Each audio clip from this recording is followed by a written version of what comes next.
Salut à tous dans cette nouvelle vidéo Lego. Aujourd'hui on va parler Lego Star Wars et plus particulièrement du Star Destroyer 75-252, la future grosse boîte chez Lego Star Wars, que je devrais plutôt appeler par son petit nom le Devastator, le Star Destroyer personnel de Sir Seigneur Vador, bien évidemment le maître du côté obscur. J'ai réussi à mettre la main par le beau-frère d'un de mes amis, Stéphane, je te fais un coucou et je te remercie, qui a réussi à mettre la main, qui a lui-même fait les photos, puisqu'il a pu voir la boîte dans des circonstances que je n'évoquerai pas, bien évidemment.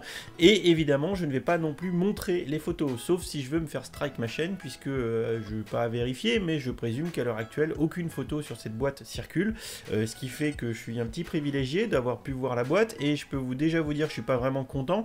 Alors bien évidemment, comme je vous l'ai dit, je veux pas me faire strike ma chaîne, donc je vais pas montrer les photos. Par contre, je vais vous les expliquer, c'est-à-dire qu'on va regarder les photos du 10-30, son petit frère, le Star Destroyer sorti en 2002, et on va comparer grosso merdo la face avant de la boîte et la face arrière, et je vais vous donner toutes les informations que j'arrive à décrypter sur la base de ces deux photos. On va peut-être un petit peu supputer au regard de ce que la boîte peut nous offrir, mais je pense qu'en toute rigueur ça donnera quand même de bonnes informations. Allez, on va se retrouver sur le PC tout de suite pour regarder un petit peu plus de quoi il en retourne, et je pense que déjà la hype est en train de monter de votre côté, et comme vous l'avez vu, bah écoutez, dès que j'ai des informations croustillantes ou croustifondantes comme dirait Julien Chiez, le maître du bistrot du jeu vidéo, on va faire un peu le même format, à savoir essayer de traiter l'actualité dès qu'elle est chaude, dès qu'elle est bouillante, et on va sur le PC tout de suite pour en parler et en voir ça d'un petit peu plus près. Alors tout d'abord sur le PC, si vous vous rappelez, on avait parlé, écoutez, de certains articles autour de ce set. Ici c'est une photo du 10-30, alors pour le rappel des faits,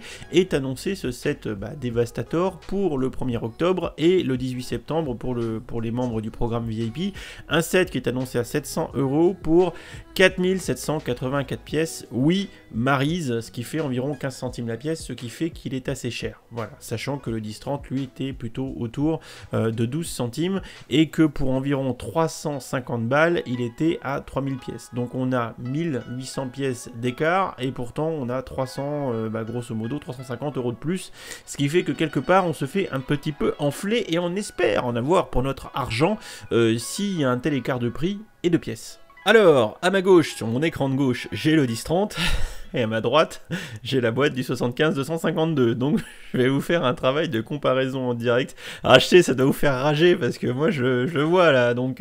alors déjà, ce qu'on peut, pour comprendre, c'est une symétrie parfaite, c'est-à-dire là où le 10-30 est comme ça, pointe le museau vers la droite, sur la boîte du 75-252, il pointe le museau vers la gauche, mais la posture du vaisseau est quasiment strictement la même. On supprime cet halo d'une planète sur la boîte du 75-252, on ne l'a pas. Et par contre, on a la même planète ici, sauf qu'on la voit beaucoup plus. Dans le 75-252, elle prend quasiment toute cette place-là. Elle est à peu près comme ça. Sinon, la posture est quasiment la même. On a ici le bandeau rectangulaire avec le logo Star Wars, ici le logo Lego en haut à gauche. Ici, on a la mention Ultimate Collector Series. Et c'est tout. On a le petit Tantive 4 qui est en train de voler pareil à côté, mais strictement sa position est plutôt par ici. Et puis c'est tout. On a l'impression que le 75-252 est un peu plus affûté, un peu plus effilé, je dirais moins mastoc, il fait un peu moins mastar. On dirait également que les proportions sont un peu différentes, c'est-à-dire que là, je sais pas combien on a de hauteur de briques quand on voit le débord généré par les différents étages sous le poste de commandement. Pour le 75-152, c'est plus écrasé. Alors j'espère que c'est plus fidèle au vrai Devastator. Disons que si j'avais à dire que là il y a 1, 2, 3 étages, on va dire. 1, 2, 3 étages à peu près. Sur le 75-252, il n'y en aurait plus que 2, voilà, avec un petit rebord quand même qui est ici. Et je dirais que c'est moitié moins haut, à peu près. Moitié moins haut par rapport à ça. Donc du coup, ça lui donne plus une tête de Star Destroyer, parce que c'est vrai que là, ça fait une sacrée proéminence qu'on ne retrouverait pas sur le 75-252. Elle est plus aplatie, et je trouve ça plus esthétique. Pour ce qui est du poste de commandement qu'on retrouve ici, il a à peu près les mêmes proportions. On a les deux radars de chaque côté qui sont à peu près faits avec les mêmes pièces. On a les petites antennes qui sont sur les côtés. Ici, pour les radars qui sont là, la différence majeure, c'est qu'au lieu d'avoir visiblement ici de la tille, c'est à la place des pièces de crémaillère, des crémaillères qui doivent faire un petit 4 ou 6 de long par un stud de... Enfin bon, c'est des pièces de crémaillère, vous voyez bien de quoi je veux parler également.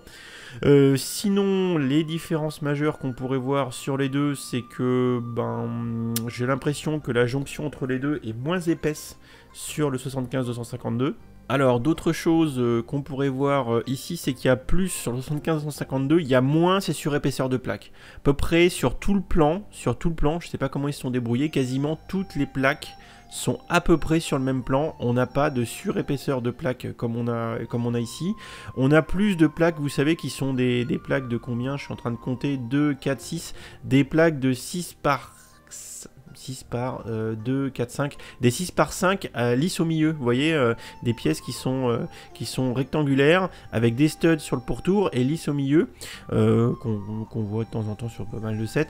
Du coup, des plaques comme ça, on en a un petit peu à l'avant. On a une grande zone lisse rectangulaire à peu près à ce niveau-là, là où il y a le renfoncement, parce que le renfoncement se fait aussi ici, mais il est plus sympa parce qu'en fait, il y a une zone lisse qui se trouve à peu près à ce niveau-là, et on a une autre plaque, effectivement, qui est un peu comme ici, qui se retrouve également lisse dans cette direction. Et on a également 4 canons sur le côté qui sont un peu plus massifs, un peu plus gros que ceux qu'on trouve sur cette photo du 10-30. Alors maintenant, je vais switcher sur l'arrière de la boîte. Alors l'arrière de la boîte ici, bon, n'est pas de très bonne qualité, mais c'est celle du 10-30. Alors le 10-30 qui faisait des focus sur différentes du coup fonctionnalités ou zones du vaisseau.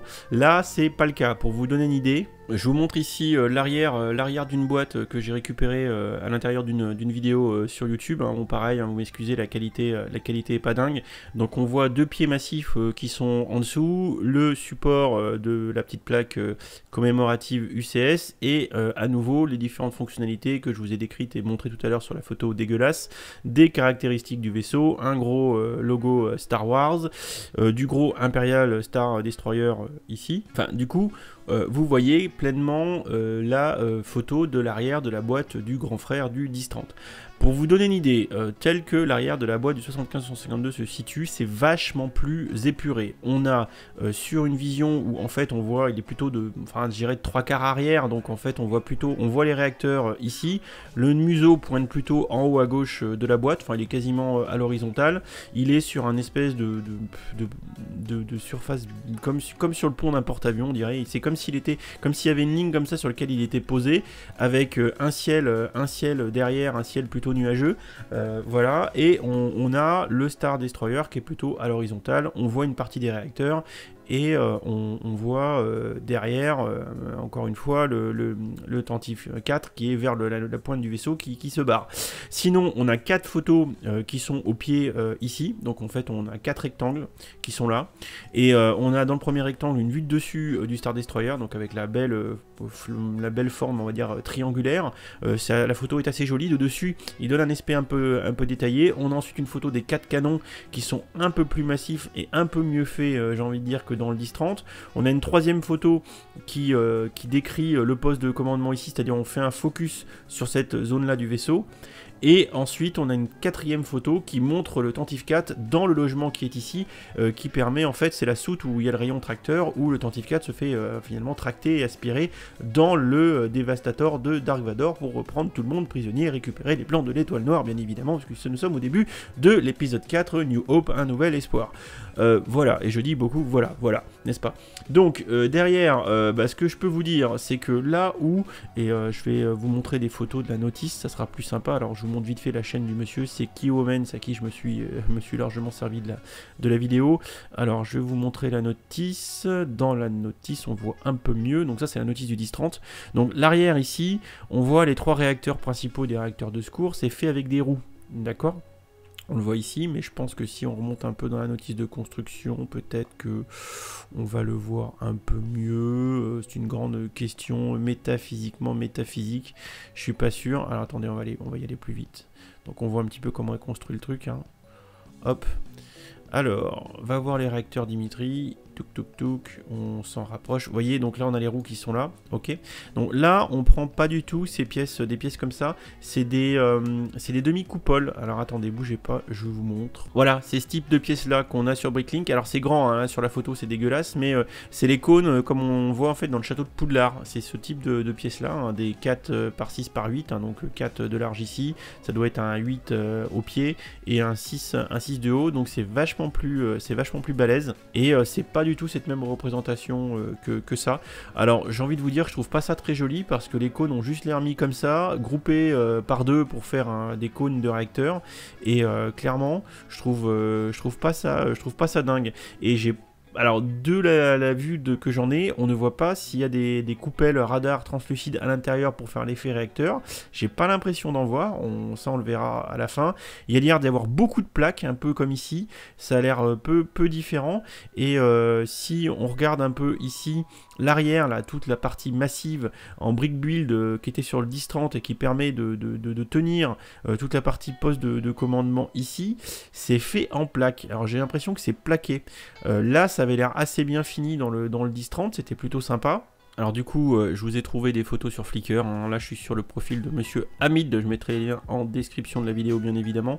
Donc des belles photos, enfin des photos correctes, c'est quand même mieux, donc on voit bien là les trois réacteurs. Donc là clairement on va imaginer les cônes à la place. Ce que je vous disais, c'est que du coup cette partie là qui est en brick build avec des systèmes de pente, là clairement c'est de la plaque. Donc ça me fait un peu peur, c'est bon, ça a l'air moins haut, hein. C'est beaucoup moins haut. Alors si j'arrive à vous faire le calcul, bougez pas, là vous voyez, ça doit faire du 6 de haut. Du 6 de haut, ouais, facile, 2, 4, oh, même plus que ça. Non, c'est quoi comme hauteur ça? J'ai du mal à voir, hein, je vous avoue, c'est du 1, 2, c'est de là. Bon alors en fait quand on sait pas, on va dans le, on va sur Bricklink, hein, et là vous voyez les Glide Grey Slope 6 par 1 par 5, et je pense qu'en fait si je retourne sur Flickr, c'est pas facile à voir, mais hop, c'est 1, c'est 2, c'est 3, c'est 4, c'est 5, ça fait 5 de haut. Donc on a 5 briques de haut, 10 briques de haut, 15 briques de haut. Ok, vous voyez, c'est haut en fait, hein. Il est vachement haut sur pack le 10-30.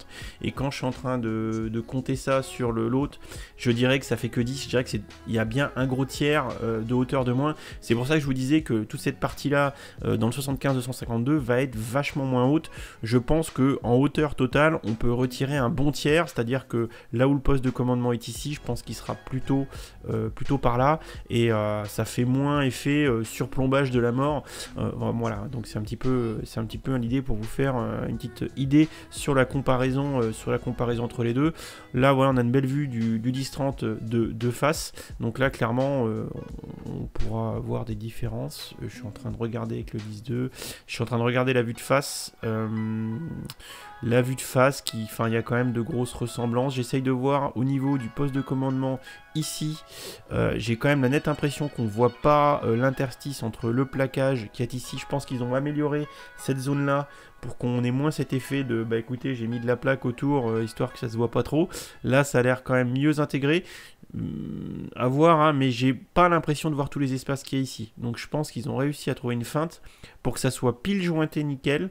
Donc je pense que de ce point de vue là, il y a une amélioration. Alors sinon, en fait, globalement, quand on regarde la face arrière de la boîte du 75-252, il est dans cette position là, juste à l'envers. Voilà. Et le Tentif 4 est plutôt à ce niveau là, plutôt qu'en plein milieu.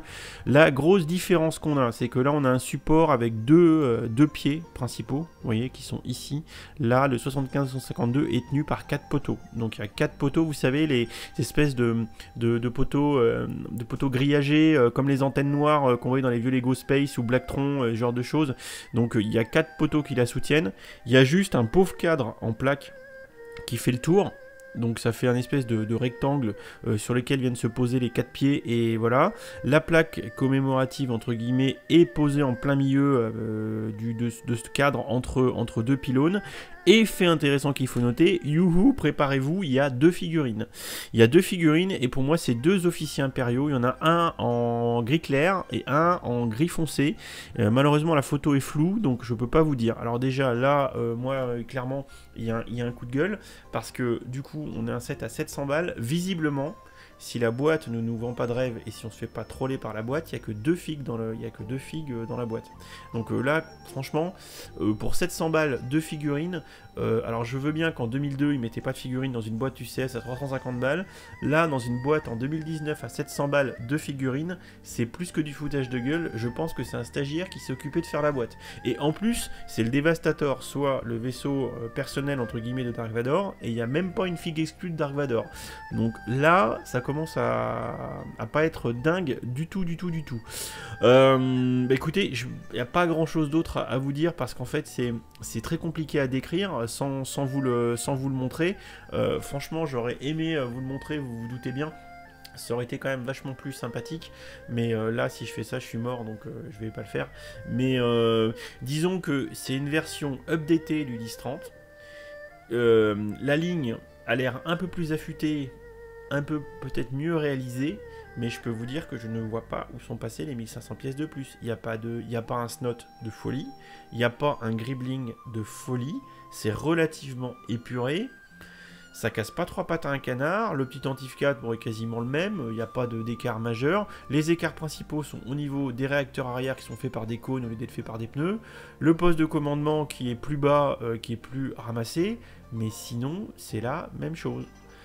La boîte aussi, ce qui est très important, c'est que la boîte ne fait pas état de fonctionnalité de la mort. Dans la précédente vidéo, je vous ai dit, j'espère que pour le prix, il y a des lasers, des trucs qui tuent des gens, des fonctionnalités exceptionnelles, des moteurs, des trucs motorisés, je sais pas, moi, on peut rêver, hein, on peut y croire. Non, il n'y a rien. Il n'y a pas une fonctionnalité de lumière, donc il n'y a pas de briques lumineuses, il n'y a que dalle. C'est de la plaque, et de la pièce technique à l'intérieur, je suppose. Alors, 700 balles et environ 15 centimes la pièce, si c'est qu'un tas de plaques qu'on assemble et qu'on fait quelque chose d'un poil mieux que le 1030, je pense que ça va râler dans les chaumières. D'ailleurs, la boîte est relativement sobre hein, au final. Encore une fois, je suis en train de regarder les visuels pendant que je vous montre ça. Et les visuels, ils cassent pas 3 pattes à un canard. La face avant de la boîte est relativement épurée. Bon, c'est un beau Star Destroyer. Mais moi, je mets 500 balles, pas plus. Voilà.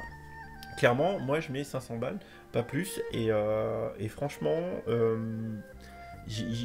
on commence encore à avoir le sentiment de la démangeaison dans le bas du dos là.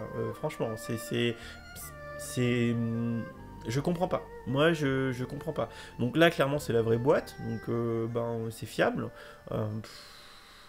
Moi, je sais pas quoi vous dire à part que je suis super déçu, quoi. Vous allez me dire, ouais, Dimitri, c'est difficile, je sais pas. Alors, à la rigueur, on paye 12 centimes, 10 centimes, bah pourquoi pas, quoi. Je suis pas contre, hein. Au contraire, moi, j'ai pas le 10-30, donc moi, ce set-là me fait envie. Mais le problème, c'est le prix, c'est l'originalité. Qu'est-ce qu'il y a de plus ? Ben, c'est une réédition, mais c'est une réédition qui est sans saveur, quoi. Là, il n'y a pas de panache. Et là, tiens, je vais citer Cyril, alors de son pseudo GSXR de la mort, que vous trouverez dans le commentaire. Évidemment, vous allez trouver. Cherchez un commentaire avec GSXR, commentaire de motard. Il va nous dire Lego est capable du meilleur comme du pire. Je pense que demain, parce que là, je vais sortir la vidéo, on est vendredi soir. Demain, je risque de traiter l'actualité sur les leaks et les sets de 2019, enfin du second semestre dans la gamme Star Wars qui sortent. Il y a de nouvelles boîtes qui ont été proposées sur la gamme 20 ans, avec entre autres la petite boîte, je crois, sur Endor. C'est mignon, c'est microscale, c'est super bien réalisé, c'est couillu, il y a du détail, il y a tout ce qu'on veut, il y a de l'imagination, de la mise en scène. Là, il n'y a rien, c'est un bloc de gris.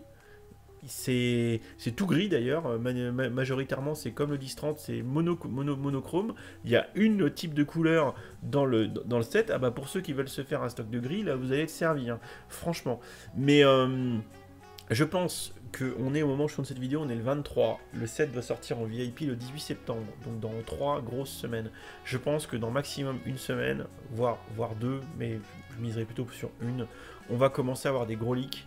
Ou alors on va commencer carrément à avoir l'officialisation par Lego. Et là, à mon avis, ça va râler. Je pense que ça va râler, et vous allez comprendre, parce que là je vous donne un avant-goût, j'essaye de vous hyper un peu et de vous tenir au courant quand j'ai des choses comme ça dans la limine, mais franchement, moi je suis dégoûté quoi. Je me dis voilà, ça fait un an pour majorité, enfin tout du moins depuis début 2019 que tout le monde parle d'un Star Destroyer UCS, que ça va être le prochain UCS, que tout le monde l'attend, que tout le monde veut une bonne surprise. Et non, et les mecs, ils arrivent à chier dans la colle, quoi. Alors, chier dans la colle, pas parce que le set est raté, pas parce qu'il est mauvais, mais parce qu'il y a un rapport qualité-prix qui est pas dingue, parce qu'il y a 2 figurines et c'est 2 officiers, what the fuck. En plus, sur le stickers, et du coup, ça on le voit à l'arrière de la boîte, sur le stickers de la boîte, sur le stickers qui est sur la plaque commémorative, entre guillemets, c'est bien marqué Devastator, donc c'est que c'est le Vesto de Dark Vador. La boîte à l'arrière ne fait pas état d'ouverture possible, c'est-à-dire de fonctionnalité de jeu à l'intérieur, donc il n'y a pas visiblement de scénette, sauf si la boîte ne spoil pas le set, mais en général quand on a les visuels de la boîte et qu'il y a des fonctionnalités what the fuck, elles sont à l'arrière de la boîte, et là la boîte, je vais encore la regarder, il n'y a que 4 scènes qui sont montrées, on a la vue de dessus qui est belle, les canons, on s'en fiche, c'est des canons en brick build, une face, une vue qui fait un zoom sur la partie poste de commandement, pourquoi pas, et le logement dessous pour le rayon tracteur pour attirer le tentive, c'est tout. Il n'y a pas de lumière, il n'y a pas de scénette avec les figurines à l'intérieur. Lego, faites quelque chose quoi. Virez les stagiaires, je sais pas, mais virez les stagiaires. Vous allez pas être content, hein, mais je sais pas, mais virez les stagiaires. Franchement, faites quelque chose. Alors, dans les commentaires de la vidéo, dites tapez 1 pour ceux qui veulent virer le stagiaire ou les stagiaires, tapez 2 si vous avez votre opinion, je sais pas, dites-moi ce que vous en pensez. Bon, là, bien sûr, vous n'avez pas vu les visuels, mais je pense que je vous ai dépeint le truc assez fidèlement. Voilà quoi, franchement. Je ne sais pas quoi vous dire. On en rediscute très très vite dès que les visuels officiels sortent. Et vous verrez, je ferai un retour vers le passé. Regardez ce que j'avais dit. Et voilà, et non, c'est la loose. Moi, je pense que c'est la loose. Je pense que je l'achèterai, mais pas 700 balles, c'est pas possible. Moi, je le trouve moitié prix, quoi. Plus de 400 balles, non, quoi. Enfin, 500 pour le commun des mortels, et 400 si t'arrives à avoir des bons plans, quoi. Enfin, mais franchement, c'est pas dingue. Ouais, c'est pas dingue. Bon, je sais que voilà, vous allez vous dire, là, ça y est, il dramatise, il est pas content.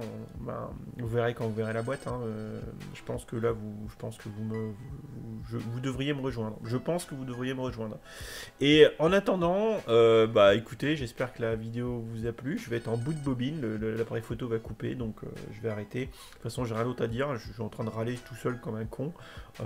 Oui, j'ai bien dit comme un con. Puis en plus, au montage, je me suis rendu compte que l'appareil photo avait coupé parce que je parle trop. Donc je refais la séquence de fin à main levée une fois avoir fini quasiment le montage de la vidéo. Tout ça pour vous dire que j'avais oublié plusieurs choses. Tout d'abord, une petite dédicace à Clémence, la fille de Stéphane, qui m'a envoyé ses photos exclusives. Alors Clémence qui est fan de Lego, donc je ne peux que t'encourager à continuer dans la voie de la brique danoise et bienvenue dans le club très ouvert de tous les fans de Lego, bien évidemment. Et également, ce que je voulais dire, c'est que si vous regardez bien la vidéo, tous les rushs tournés avec l'appareil photo sont un petit peu flous parce que j'utilise un objectif grand angle qui se règle manuellement et visiblement pendant toute la vidéo j'étais un peu trop reculé, donc ce qui fait que j'étais pas tout à fait dans la zone de champ où l'image est nette, donc je suis désolé. Je ferai mieux la prochaine fois, bien évidemment. C'est pas comme avec l'iPhone avec lequel je suis en train de tourner là qui fait de la mise au point auto, donc forcément dès qu'on essaye d'augmenter un peu la qualité, des fois on se fait un